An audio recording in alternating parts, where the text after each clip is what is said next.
Мына туғандар Қайрат Қырғыз деген біздің бір жігітіміз интернетте дүн қылып ұрдап атат. Ошол Қайратқа пародия жаздым эле, ошону кадабырайын.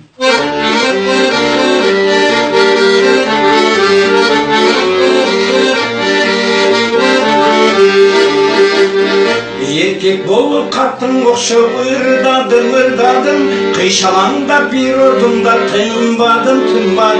Табиғаттың жаратқанға гүлбөйлі, мергенделе жырға ұрдап жүрбөйлі, мергенделе жырға ұрдап жүрбөйлі.